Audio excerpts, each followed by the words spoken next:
Queria dar sequência, irmãos, ao texto que o Zé compartilhou conosco 2 semanas atrás. O Zé abordou o capítulo 4 de 1 Pedro e ele foi até o verso 11. Na sequência, então, vem esse bloco, vamos dizer assim, de versículos que vai do 12 até o 19. Tenho um encargo nesses versículos, em alguns deles mais especificamente, né? Mas a gente podia ler todo o texto, do 12 até ao 19, para termos uma visão geral. Depois a gente comenta os pontos mais importantes para mim, né, nesse texto. Cada irmão podia ler um versículo, né, 1 ou 2, fiquem à vontade, começando pelo 12. Eu leio o 12, então, os irmãos continuem até o 19. Tá? 1 Pedro 4, verso 12. Pedro escreve pelo Espírito dizendo assim: Amados, não estranheis o fogo ardente que surge no meio de vós, destinado a provar-vos, como se alguma coisa extraordinária vos estivesse acontecendo. Pelo contrário, alegrai-vos na medida em que sois co-participantes dos sofrimentos de Cristo, para que também, na revelação da sua glória, vos alegreis exultando. Se pelo nome de Cristo sois injuriados, bem-aventurados sois, porque sobre vós repousa o Espírito da glória e de Deus. Não sou também em vós com as nações ou quem internet em vós mas se sois cristão, não se envergonhe disso, antes glorifique a Deus por esse nome. Porque a ocasião de conversar comigo pela casa de Deus é chegada. Ora, se primeiro veio por nós, qual será o fim daqueles que não obedecem ao Evangelho de Deus?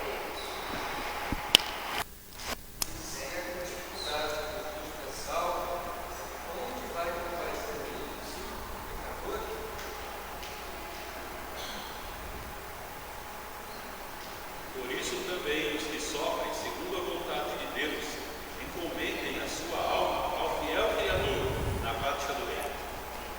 Amém. A partir do verso 12, Pedro ele retoma um pouco um assunto que é recorrente nessa epístola, né? Que é a questão do sofrimento.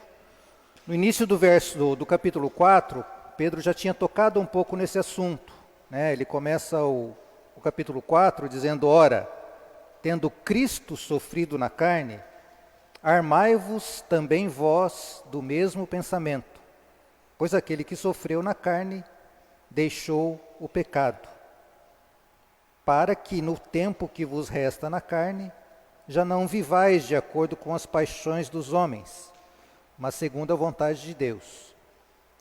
Então, é um assunto que desde o início da epístola, Pedro vem tratando. E aqui no verso 12, então, Pedro ele fala: olha, irmãos, não estranhem. E ele começa o versículo com um termo bastante doce, né? Pedro aqui ele diz amados, né?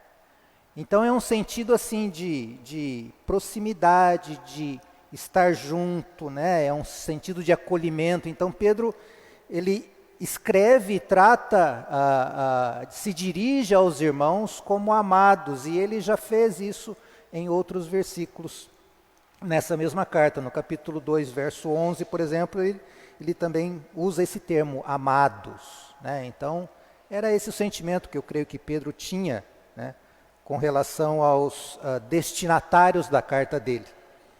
E, consequentemente, para nós também, né? E ele fala então de uma situação: não estranheis o fogo ardente. É um termo pesado, né? Fogo ardente. Quando fala de fogo ardente, a gente se lembra talvez lá da experiência de Sadraque, Mesaque né, que foram atirados numa fornalha, né? Então a referência aqui, não tem essa referência propriamente dito na palavra, mas assim, não é uma coisa agradável, né? Então, esse contexto que Pedro escreve e o contexto para os quais Pedro havia escrito essas palavras, realmente era um contexto de perseguição. Então, se nós formos na história da igreja, só no Novo Testamento, a gente vai ver que os nossos irmãos, eles sofreram perseguições. Logo após, lá do meado para o final do primeiro século, né, a gente vê no livro de Atos que o primeiro movimento dos irmãos, quando eles foram dispersos a partir de Jerusalém, foram perseguições, né? Irmãos foram perseguidos e por isso eles foram dispersos de uma certa forma por toda a Ásia e com isso o evangelho também foi disperso. Mas à custa da perseguição dos nossos irmãos no começo da vida da igreja, né? E assim ocorreu em todas as épocas da igreja, perseguições, né?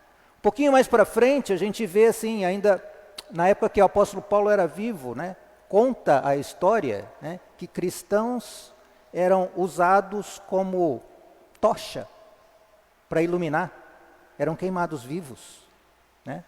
Muitos foram mortos, comidos por leões. Então, é uma realidade, irmãos, que nós conhecemos pela história, né? Nós conhecemos pela própria palavra que nos diz isso. E a época que Pedro escreve isso, os irmãos a quem ele escreveu também estavam sofrendo esse tipo de perseguição, né? Então, esse ardente fogo que ele coloca aqui tem, pelo menos naquele período, esse pano de fundo: perseguição por causa do Senhor, né? Então ele até falou: olha, vocês não estranhem isso, né? Como se alguma coisa extraordinária estivesse acontecendo, como se porventura Deus perdeu a mão, né? Não, né? E ele fala até que, pelo contrário, alegrai-vos na medida que sois coparticipantes dos sofrimentos de Cristo. Então ele dá um sentido para o sofrimento dos cristãos. Então, só para dar um exemplo que a gente já falou, no começo, as primeiras perseguições que a igreja sofreu, né, ela então pôde ter participação no sofrimento de Cristo em prol da sua igreja. E com isso o resultado, pelo menos um dos resultados, foi que o evangelho foi espalhado por todo o mundo gentil, né? Então isso é por quê? Porque Deus, na sua soberania, ele usa. Então alguns disseram, né, na história, que o sangue dos cristãos serviu de semente para espalhar o evangelho. E isso a gente sabe por história, né? Então nesse bloco todo que nós lemos, os primeiros 3 versículos, irmãos, tem um pouco esse pano de fundo, tá? Versículo 12, né, que a gente leu. Versículo 13, então, diz, então, pelo contrário, alegrai-vos na medida em que sois coparticipantes dos sofrimentos de Cristo, para que também, na revelação de sua glória, vos alegreis exultando. E o verso 14, se pelo nome de Cristo sois injuriados, bem-aventurados sois, porque sobre vós repousa o Espírito da glória e de Deus. Então aqui, mais ou menos assim, fecha uma situação, né, de perseguição, mas não é para perseguição para o nosso desespero, não é perseguição para a nossa morte, é perseguição para proveito, né? E aqui é bem claro, né, no verso 14, se pelo nome de Cristo sois injuriados, bem-aventurados sois, porque sobre vós repousa o Espírito da glória e de Deus, né? Então, a gente vê que, assim, não somente nesse período, mas estudando, por exemplo, a história da igreja, né, essa perseguição ela ocorreu em todos os séculos e ela vem até hoje. Então a gente vê que mesmo hoje, nos nossos dias, né, a gente tem, isso não é muito propalado nas mídias, mas praticamente todo dia existem cristãos sendo mortos por causa do nome do Senhor. Né? Eu não sei se felizmente, eu acho que infelizmente não é a nossa realidade. Nós aqui em Londrina, né, quem tem sido perseguido por causa do nome do Senhor? Eu pelo menos não tenho sido. Né? Eu não tenho sofrido perseguição, irmãos. E aí eu vou dizer, pela graça de Deus, têm sido expostos a esse tipo de situação. Né? A partir do verso 15, né, tem um outro tipo de sofrimento que Pedro fala. Né? Então, verso 12, 13 e 14 tem esse pano de fundo. O sofrimento no versículo 15, Pedro fala, não sofra, porém, nenhum de vós como assassino, ou ladrão, ou malfeitor, ou como quem se intromete em negócios de outrem. Né? É sofrimento também, mas a causa é outra. Né? Aqui o sofrimento, ele advém, no final das contas, ele advém do nosso pecado, da nossa falta de sabedoria e de muitas coisas que são provenientes de nós, são consequências de nós mesmos. Né? Isso também causa sofrimento a nós. Então, na nossa vida, eu creio que é muito importante nós sabermos a causa do nosso sofrimento. Né? Porque às vezes nós sofremos, e a gente já falou mais de algumas vezes que o sofrimento não produz transformação. Não é o sofrimento que produz transformação. Né? É a nossa atitude em relação ao sofrimento. E se nós sofremos por causa do Senhor e debaixo da mão do Senhor. Essa que é a diferença. Se nós olhamos para isso com fé, né, então ninguém aqui está, a gente sempre fala, né, ninguém defende o sofrimento por si só. Né? A gente não tem essa escola de autoflagelação. Né? Mas então tem a situação do versículo 15. Né? É importante a gente saber também que às vezes nós sofremos por nossa própria causa. Né? Não foi uma coisa ordenada por Deus, embora Ele permita. Né? Tudo está debaixo da mão do Senhor. O verso 16, ele enfatiza isso um pouco mais, né? Então não é para sofrer como ladrão, como malfeitor, né? Mas se sofrer como cristão, não se envergonhe disso. Né? Antes, glorifique a Deus com esse nome. Então sofrer como cristão, né, faz toda a diferença. Né? Então tem esse pano de fundo. Né? Vem o verso 17, que é talvez o ponto que eu gostaria de gastar a maior parte do tempo. Né? Verso 17, ele diz então, porque a ocasião de começar o juízo pela casa de Deus é chegada. Ora, se primeiro vem por nós, qual será o fim daqueles que não obedecem ao Evangelho de Deus? Então, eu vou centrar um pouco mais o compartilhar no contexto desse versículo 17. Né? Porque então, voltando um pouco a essa questão de perseguição, irmãos, hoje, de forma geral, né, embora a gente tenha essa realidade de perseguições ainda hoje no mundo, mas vamos restringir isso à nossa experiência como ICEL e como Igreja do Senhor na cidade de Londrina, que é onde nós vivemos. Né?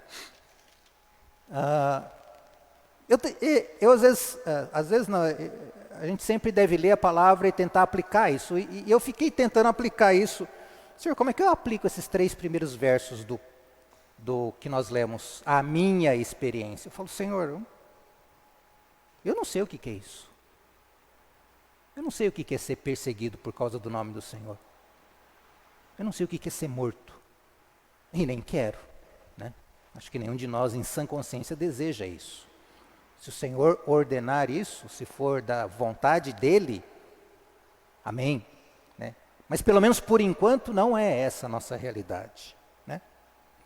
E eu falei, bom, então eu vou para o verso 15. Né? Aí, não sofra, porém, nenhum de vós como assassino, ladrão, malfeitor, ou quem se intromete em negócios de outrem. Falei, mas também não me enquadro muito nesse negócio não, né? Eu não sou assassino, nunca matei ninguém. Ladrão, às vezes a palavra fala que a gente rouba de Deus, né? Mas ladrão eu também acho que eu não sou, né? Malfeitor, talvez eu fico me intrometendo em negócio que não é da minha conta, né? Às vezes a gente dá uma... Mas também eu falei, olha, não é a nossa experiência do dia a dia, pelo menos eu penso, né? Então, me pareceu aqui assim dois extremos, duas realidades muito diferentes. Uma é o sofrimento por causa de Cristo, perseguição, né? Eu dou a minha vida por causa do nome do Senhor, eu sofro como cristão, né? Porque eu propalo a minha fé e sou perseguido por causa disso. Como eu falei, não tenho experimentado muito disso. Por outro lado, também não sou malfeitor, não sou ladrão. Né? Então, o que eu aplico para a minha vida desse texto? Né? Aí eu caí no versículo 17. Né? Porque a ocasião de começar o juízo pela casa de Deus é chegado. Né? E aí tem, o que é a casa de Deus? A gente sabe que a casa de Deus, fala em Timóteo, a gente já estudou Timóteo. A igreja é a casa de Deus, que somos nós. E o juízo, a palavra juízo, ela ocorre muitas vezes na epístola de Pedro também. Né? Várias e várias vezes. Né? Em Pedro a gente vê o juízo sobre os anjos, a gente vê o juízo sobre os irmãos e o povo do Velho Testamento, a gente vê o juízo sobre os ímpios, a gente vê o juízo sobre a criação, tudo isso está em Pedro, 1ª e 2ª Pedro. E nesse texto aqui a gente vê o juízo de Deus sobre a casa de Deus, que é a igreja.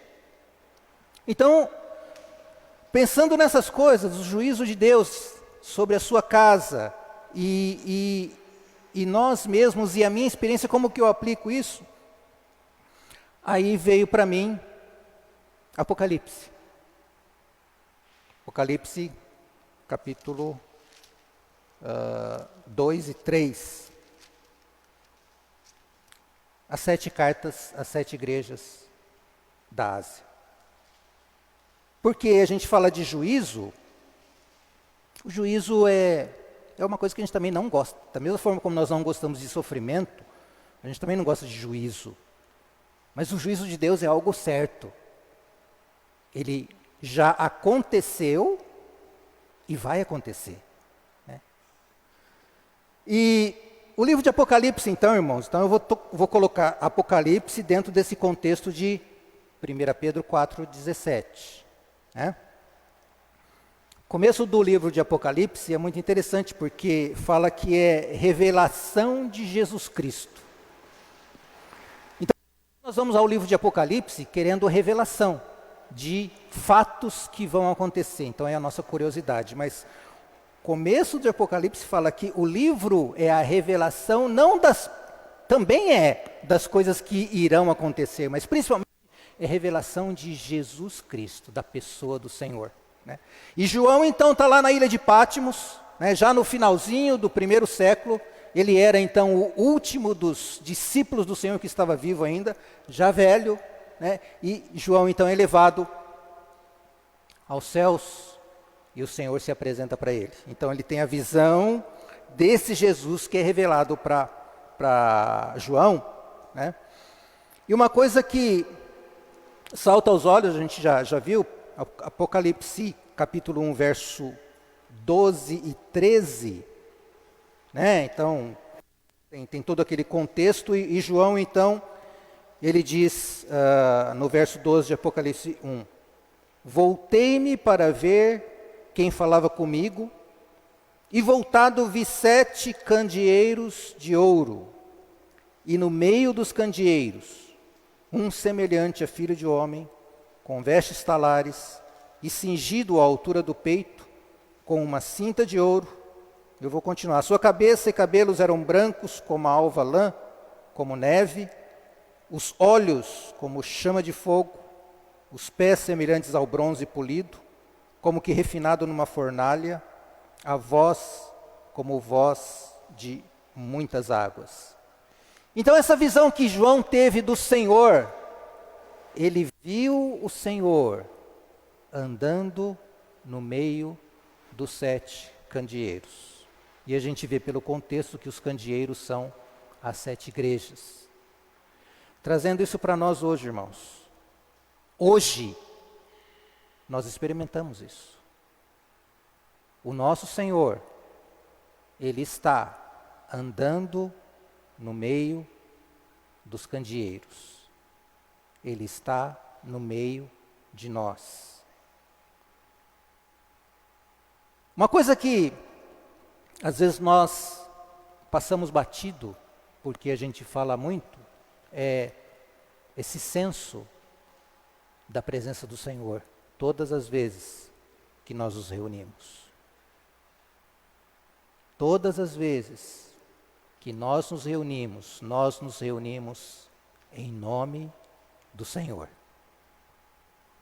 E na presença daquele que é semelhante ao Filho do Homem, vestes talares, cingido, com a cabeça e cabelos brancos, né, denotando sabedoria, maturidade, autoridade, olhos como chamas de fogo, olhos que enxergam todas as coisas, que penetram no nosso coração, na nossa mente, nos desejos que nós temos, né? E esse Senhor, Ele anda no nosso meio. Ele anda no meio da igreja. E no tempo de hoje, então, o juízo, a ocasião do juízo sobre a casa de Deus é chegado quando Pedro escreveu. Desde aquela época, irmãos, até hoje, esse nosso Senhor anda no nosso meio, olhando, observando, julgando, perscrutando, suprindo, curando, exortando. Então, dentro do contexto, irmão, se nós, voltando, né, para a nossa situação, se eu não tenho sido perseguido como muitos irmãos no passado foram, não tenho experimentado isso. Também não tenho sofrido porque sou malfeitor. Mas, irmãos, nós como igreja, nós estamos sendo colocados sob o escrutínio do Senhor todos os dias na nossa vida, porque o Senhor, Ele quer produzir em nós a sua casa. E por isso Ele faz isso, né? E talvez, irmãos, então, um grande problema que nós tenhamos, de novo, tentando aplicar aquilo que a gente lê, né? E aí, vindo para o Apocalipse, vindo para as cartas, né, dirigidas às 7 igrejas, aí eu lembrei de uma mensagem que acho que talvez a maioria dos irmãos já deve ter ouvido. É uma mensagem do pastor Hernandes sobre a igreja em Laodiceia. Não sei se acho que tenho certeza que alguns daqui já ouviram. Se não ouviram, vejam, né? Então, a situação da igreja em Laodiceia, dentre as 7 igrejas, né, era talvez uma situação que eu falei, olha, Senhor, talvez nisso eu me encaixe. A igreja em Laodiceia é aquela que é conhecida e, olha, você não é nem quente nem frio. Então eu falo, bom, eu não sou nem tão, estou aqui pensando alto, né, irmãos? Não sou nem tão,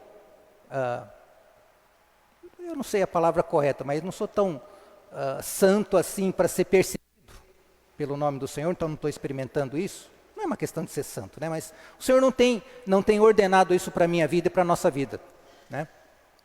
Então a gente não tem sofrido isso. Por outro lado também, eu não tenho sido... lá em Pedro também, ele fala no capítulo 4, verso 3, fala, se referindo a nós, né? Voltando lá para 1 Pedro. Porque basta o tempo decorrido para ter executado a vontade dos gentios, tendo andado em dissoluções, concupiscências, borracherias, orgias, bebedices e detestáveis idolatrias. Falar, não, Senhor, também acho que não é essa a minha descrição hoje, né? Mas talvez aí quando cai em a igreja em Laodiceia, aí talvez eu falo, será que não está falando temperatura na minha vida? Seja vigor, queimar pelo Senhor. E aí, a igreja em Laodiceia, o Senhor fala, porque nem és quente e nem frio, estou a ponto de vomitar-te da minha boca. Né? Então, eu queria ler essa carta à igreja em Laodiceia, voltando lá para Apocalipse, então, capítulo 3. A partir do verso 14, eu vou ler uma leitura rápida também.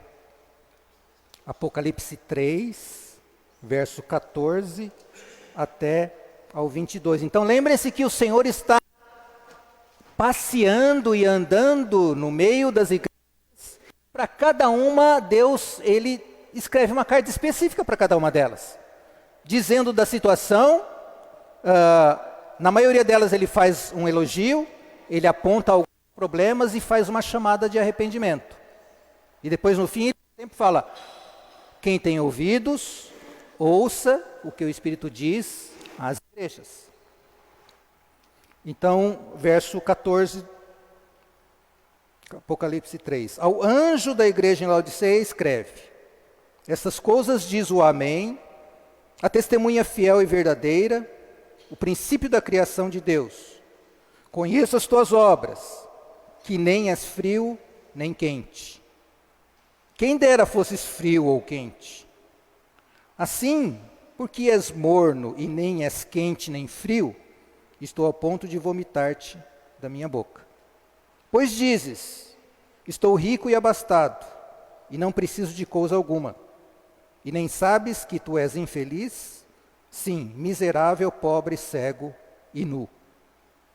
Aconselho-te que de mim compres ouro refinado pelo fogo para te enriqueceres, vestiduras brancas para te vestires, a fim de que não seja manifesta a vergonha da tua nudez, e colírio para ungires os olhos, a fim de que vejas. Eu repreendo e disciplino a quantos amo. Sê, pois, zeloso e arrepende-te. Eis que estou à porta e bato. Se alguém ouvir a minha voz e abrir a porta, entrarei em sua casa e cearei com ele e ele comigo. Ao vencedor dar-lhe-ei sentar-se comigo no meu trono, assim como também eu venci e me sentei com meu Pai no seu trono. Quem tem ouvidos, ouça o que o Espírito diz às igrejas. Então, só passando assim, bem de alto, como eu disse, na maioria das cartas às 7 igrejas, o Senhor sempre apontou algumas coisas boas e algumas coisas ruins. As igrejas que não receberam nenhuma repreensão, não é repreensão, as igrejas de Laodiceia aqui, a gente não vê nenhum ponto positivo. Aqui a gente não vê, o Senhor já começa dizendo, conheço as tuas obras e que nem és frio nem quente. Nas demais, por exemplo, várias outras igrejas, por exemplo, a igreja de Esmirna, o Senhor falou, eu conheço o teu sofrimento. Né? Para Filadélfia, ele falou, olha, eu sei que você é fraco, mas você é forte. Né? Para uns, ele falou, olha, você diz que é pobre, mas você é rica. Né? Então, para as várias igrejas né, aqui no contexto de Apocalipse, o Senhor sempre tinha, só mais um exemplo, lá em Sardes, né, no capítulo 3, final do verso 1, conheço as tuas obras, que tens nome de que vives, né? Então, o ponto em Laodiceia, e ouvindo então o irmão Hernandes compartilhando, ele traçou algumas coisas interessantes com relação a Laodiceia, né? E a igreja em Laodiceia ele falou, se a igreja em Laodiceia fosse viva até hoje, ou se ela fosse presente até hoje, talvez ela seria a igreja que muitos de nós gostaria de estar. Porque a igreja em Laodiceia, ela não foi repreendida por causa de doutrinas falsas, como outras foram. Ninguém seguiu doutrina de Balaão, né? Aqui, a igreja em Laodiceia, ela era ortodoxa, no sentido de manter todas as doutrinas, ela sabia das doutrinas, ela provavelmente compartilhava todas as doutrinas, então não tem nenhuma repreensão para Laodiceia no sentido daquilo que eles criam. Eles eram corretos, eles também não, a gente não vê o Senhor aqui dizendo para eles que eles tinham fornicação, que tinha pecado, não tinha. Eles tinham um viver humano correto. Então eles tinham uma boa ortodoxia, eles tinham um bom testemunho, vamos dizer assim, no que diz respeito à sua vida humana. Eles eram ricos porque diz a história que Laodiceia era uma cidade rica. O pastor Hernandes falou que Laodiceia era a cidade dos banqueiros, porque ela era rica em recursos. Então era uma igreja onde não faltava recurso. Eles eram ricos, o próprio texto diz, você fala que você é rico, né? Então a igreja de Laodiceia, ela, humanamente falando, ela era impecável, né? Ela era rica, e fala também de olho, né? Então por eles ser ricos, eles se vestiam bem, né? Não havia provavelmente grandes problemas de doença, porque também parece que era um centro médico muito bom, a cidade de Laodiceia, né? Qual que era o problema de Laodiceia? Mornidão, né?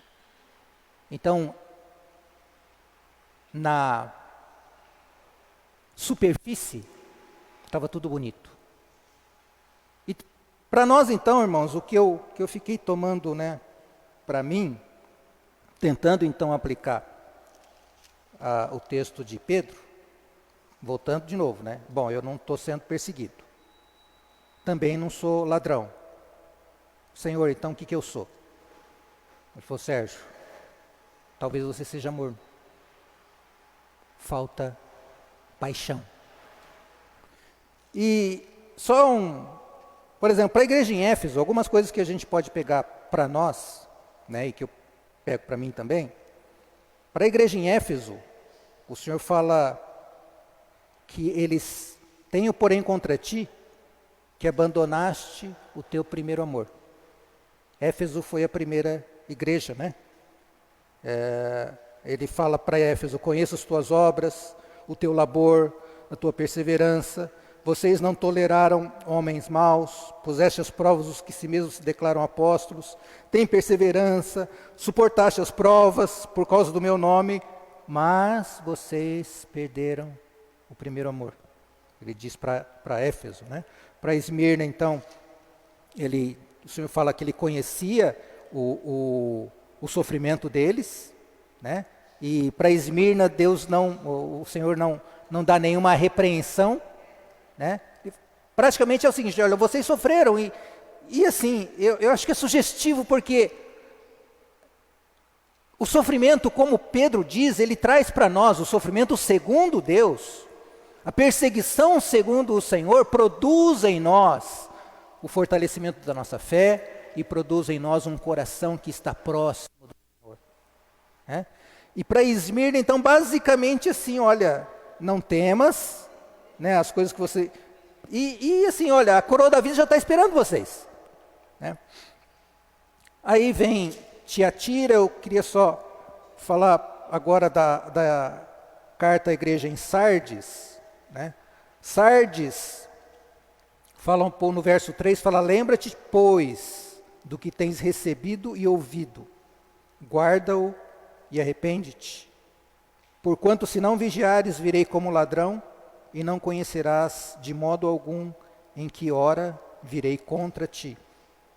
Então aqui a questão de Sardes era, eles conheciam, eles ouviram, só que o Senhor fala, guarda e arrepende-te. Talvez seja uma questão de conhecer e não praticar. E eu estou juntando tudo isso, irmãos, para que o contexto então de o juízo de Deus começa pela sua casa, né? Ele pode e ele nos afeta porque o Senhor realmente ele tem começado o seu juízo sobre a sua casa desde aquele tempo. E permanece até hoje, o Senhor passeia sobre nós. No nosso meio, com esses olhos, né, olhando para cada um de nós, olhando para nós coletivamente como igreja e olhando para nós individualmente como membros do seu corpo, né, perscrutando. E qual será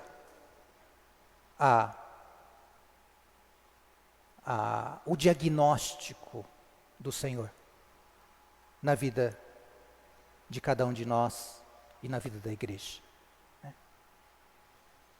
Talvez nós não tenhamos nenhuma das grandes erros. As doutrinas que nós conhecemos são boas doutrinas. Nós temos reunido, nós temos tido um viver de irmandade, a gente se reúne nas casas, né? Nós estudamos a palavra, né? Nós temos comunhão uns com os outros, né? Mas como que está o nosso coração? Será que o mesmo problema que se passou com Laodiceia não pode nos atingir, né? Nós nos acostumamos em estar reunidos, ou nós nos acostumamos a nos reunir no final de semana e no meio da semana a gente vive, não é desleixadamente, mas a gente vive a vida comum. E eu comecei a me perguntar, por que será que a gente não é perseguido hoje? Por que será que eu não sou perseguido no meu ambiente? Será que é porque a nossa vida não incomoda mais? Por que os cristãos eram perseguidos? Uma porque por ação do inimigo, lógico. Mas por outro lado, muitos são perseguidos porque a luz incomoda. Porque verdade incomoda, né? E me veio algumas coisas, né, como secularização. Às vezes fala que a igreja está se tornando mundana, e não estou aqui se referindo propriamente a nós, mas ao cristianismo de forma geral, mas também serve para nós, né? A palavra mundanização parece que é muito pesado, né? A gente está envolvido com divórcio, a gente está envolvido com pecado grosseiro e tal. Não é disso. Às vezes, o nosso problema pode ser que nós nos tornamos muito parecidos com o mundo.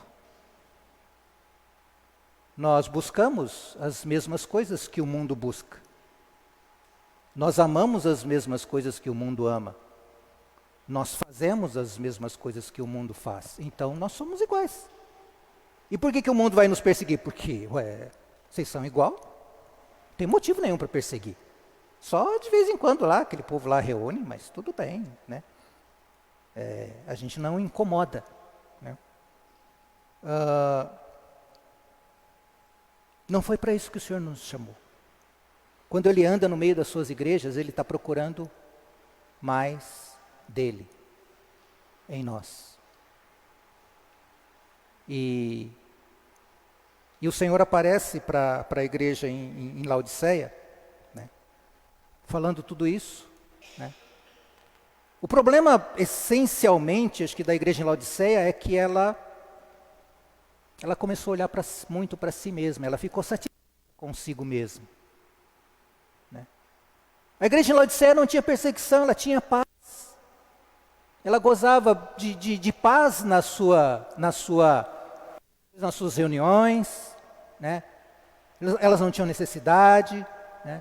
Os irmãos provavelmente ajudavam, porque já que ela era uma igreja afastada, né, talvez não houvesse necessidade financeira, né, não tinha perseguição, porque talvez também eles não incomodassem, né. Faltava então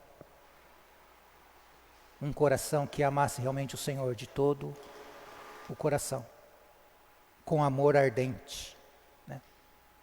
E chega então ao cúmulo que no final da carta à Laodiceia, o Senhor fala: eis que estou à porta e bato. Aquele Senhor que é para estar no meio da igreja, Ele está do lado de fora. A presença do Senhor é aquilo que a gente falou um pouquinho. Qual a consciência que nós temos tido quando nos reunimos da presença, da pessoa do nosso Senhor Jesus Cristo? E também no nosso dia a dia. Porque muitas vezes, irmãos, eu tenho que reconhecer que a gente sai daqui e o Senhor fica aqui. Ele não vai junto conosco. É lógico que Ele vai. Mas na minha mente e na minha presença Ele não está. E aí o Senhor, Ele, de uma certa forma, Ele fica do lado de fora e fica batendo. Eis que estou à porta e bato. Se alguém ouvir a minha voz e abrir o seu coração, entrarei, cearei com ele e ele comigo. Né? O Senhor sempre nos espera. Né? Ele sempre quer cear conosco. E Ele fala: eu repreendo a todos que amo. Irmãos, o Senhor nos ama, o Senhor nos deseja. O Senhor quer que nós sejamos a sua noiva. Mas Ele quer comunhão conosco. Ele quer compromisso, Ele quer um coração aquecido para com Ele. Não somente que nós sejamos certinhos, não somente que tenhamos doutrinas corretas, não somente que nós entendamos a palavra de Deus, não somente que nós nos reunamos, até porque nós podemos nos reunir e deixar o Senhor de fora. É mais do que isso. É amar o Senhor de todo o coração. É ter o Senhor como o bem mais precioso da nossa vida. É não valorizarmos as coisas que os gentios valorizam.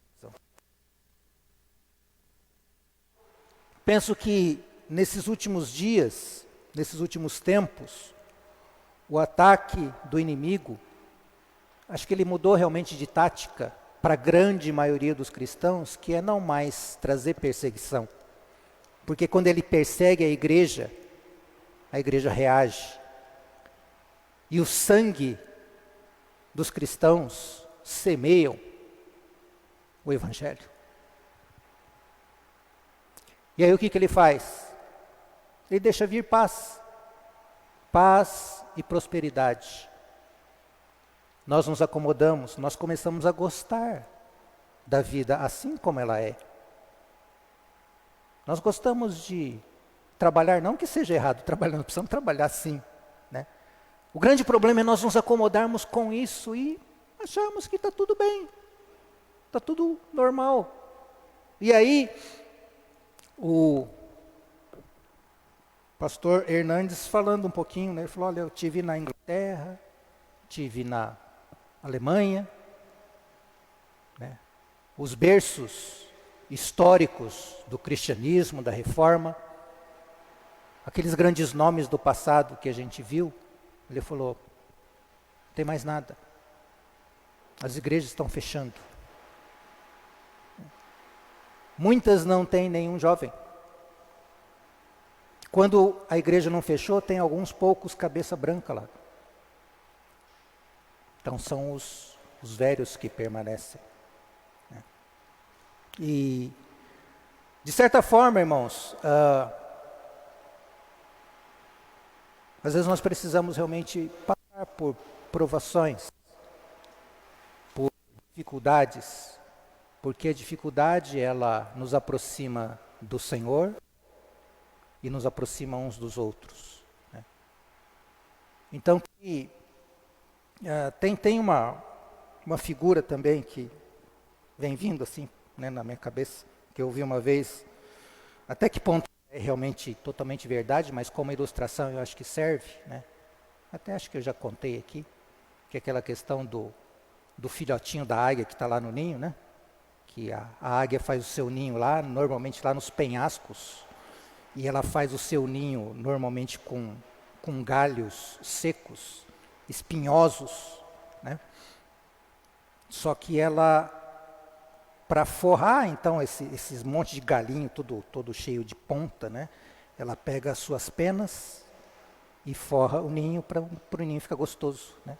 Bota lá os seus ovos, as águiazinhas nascem, né? Tá tudo gostoso lá, fofinho, né? Não tem nenhum inimigo que vem aqui, a mãe vem e traz comida e tal. E ela vai crescendo, vai crescendo. Chega um momento que a mamãe águia começa a falar, tá na hora de você partir, né? Vaza! Chega de ficar curtindo o ninhozinho gostoso. Né? E ela começa a empurrar o filhote para fora. Né? E ela vai tirando as penas, então. Já que você não vai por bem, eu vou começar a tirar as penas. Aí o ninho começa a ficar incômodo, né? Cheio de ponta, né? Espeta aqui e tal. E aí chega um momento que a águiazinha já não tem mais por onde correr, né? E se ela não correr mesmo, né? Então o que a mamãe águia faz? Então ela pega o filhotinho, bota aqui nas asas, né? Voa, vai lá em cima e faz assim, tchum, deixa o filhotinho lá assim, né? E ele cai. Né? Aí ela vem por baixo e pega ele, leva para cima de novo. Chega lá, solta ele de novo, até ele aprender a voar. Né? Então, eu gostaria só de estar repartindo esses sentimentos, né, com os irmãos, para que o Senhor, Ele está no nosso meio, irmãos. Ele repreende a todos nós, Ele repreende ao Filho que ama. Que o Senhor possa nos conscientizar e nos corrigir de toda a acomodação que a gente possa ter. Não estou dizendo que a gente tem, né? Cada um pode colocar isso diante do Senhor. Né? Quanto a gente tem se tornado iguais ao mundo, o quanto que nós buscamos as mesmas coisas que o mundo busca, o quanto que nós valorizamos as mesmas coisas que o mundo valoriza, o quanto que eu tenho deixado o meu Senhor do lado de fora da porta da minha vida e não tenho aberto a porta para que Ele tenha uma refeição comigo. Né? O quanto eu tenho estado morno e acomodado com essa paz que nós temos. Nós temos toda a liberdade de reunir num local desse, irmãos. Gostoso, com ar-condicionado. Né? Temos conforto. Tudo. Mas o Senhor está do lado de fora ou Ele está do lado de dentro? Que o Senhor possa, se for o meu caso, o nosso caso, Ele possa estar tirando as penas que estão no ninho, me incomodando, para que eu possa aprender a voar, para que eu tenha um amor e um desespero para com o meu Senhor, né? E que eu tenha fervor no coração. Todas as outras coisas, irmãos, são boas. Conhecer a verdade é bom, reunir é bom, né? temer ao Senhor é bom, né?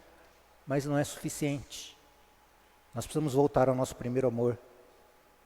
Nós precisamos ser despertados pelo Senhor, porque o juízo de Deus sobre a sua casa já começou. E ele vai chegar a um final. E esse juízo não é negativo, irmãos. Não é o juízo, porque o juízo de Deus sobre a sua casa não é para condenação. O juízo de Deus na sua casa é para salvação.